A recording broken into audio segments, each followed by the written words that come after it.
ስለዚህ አሁን ምንድነው ምን የሚያመመክ? የእውነቴን ነው። አሞኛል ባትለኝ እኔ ምንም ስልክም አላነሳልክም፣ ምንም ማውራት አልፈልግም። ስለማንም ምንም ማውራት አልፈልግም። ነግሬህ ነበረ፣ በጣም አስጠንቅቄህ ነበር። በጣም ብዙ ቴክስት ልኬልህ ነበረ። በጣም ላውራት ፈልጌ ነበር፣ ግን በጣም ገፋኸኝ። በጣም ከበፊቱም ከማውቀው በላይ እስካሁን ገፋኸኝ። አይበቃም? ምንም እንዳላሳለፈ እኮ ነው በአንድ ነገሮችን ከኔ ጋር ያለህን ነገር ትተህ ከእሷ ጋር ለመቀጠል የሞከርከው። ቢያንስ እንደ ሴት ልጅ ስሜት እንኳን አንድ ነገር ልትረዳኝ አልሞከርክም አይደል? ታዲያ የማልወደድበት እኔም የማልከበርበት ቦታ ላይ መቆም አይከብድም? ልክ አንተ ሩታ ጋር መቆም እንደሚከብድክ ማለት ነው። ስለዚህ አሁን ደግሞ ማስረዳትም ነገሮችን ለእኔ እንትን ለማለትም ምናምን እንዳትሞክር፣ ራስህን ቀለል ለማድረግ ሞክር። እባክህ አሞኛል ስላልከኝ ነው። እንደዚህ ደግሞ ቆመህ ካየሁ ለእኔ በቂ ነው። ብሄድ ይሻለኛል፣ ስራ አለብኝ። ሄርሚ ምን ይልሻል እስኪ ውዴ፣ የታዘበን ያየፈራ ለሰቀቀን ስዳርጊ ሳልጠረጥር ሳልዘጋ ከዚህ ቀደም የለብሽ ደስታ ማግኘት በሰው ስቃይ ከየት አመጣሽው ንገሪ የሌለሽ እኔ።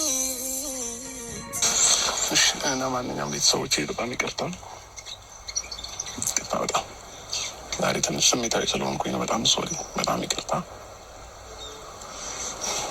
ያው አሪታ የምትፈልገው ይህንን ነበረ።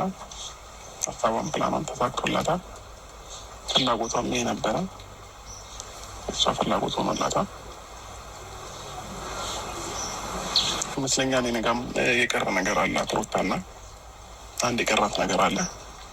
እሱን የምትፈልገውን ነገር አደርግላትና ፍቅር የለውም። እኔ እንደምሆነው መሆን ይችላለሁ፣ እንደምኖረው መኖር ይችላለሁኝ እና ከዚህ በኋላ ምን የሩታን አላስጨንቃትም። ወደ ህይወትም ተመለሽ ብዬ ምንም የማደርገው ነገር አይኖርም። አሁን እና እሷ አንድ የሚያገናኘን ነገር አለ። እሱም ልጅ ነው። ልጃችንም ደግሞ በጋራ ማሳደግ እንችላለን። የእሷን ፍላጎት ግን ሙሉ እንዲሆንላት ከቻልኩኝ ዛሬ፣ ካልቻልኩኝ ነገር እንደምትፈልገው መኖር ትችላለች።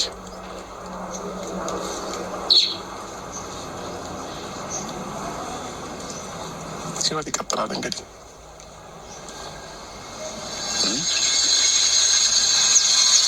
ነገሮችን አሁንም ድረስ አምኖ መቀበል እየከበደኝ ነው እና በጣም ከራሴ ጋር እየተጣላሁ እና ከራሴ ጋር በጣም እየታገልኩኝ ያለሁት አሁንም ድረስ ማመን የከበደኝ ማለት ነው እና እንዴት ብዬ መቀበል እንዳለብኝ እንዴት ማመን እንዳለብኝ ራሱ ገባ እየገባኝ ነው።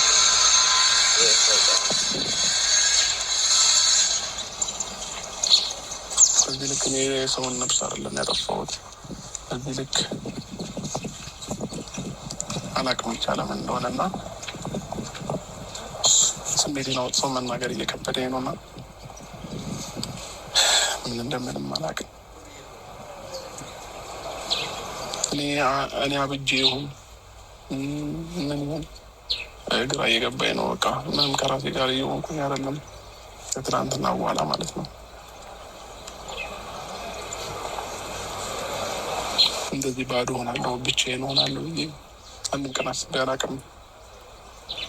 አሁን ግን ብቸኝነት ተሰማኝ። ብቸኝነት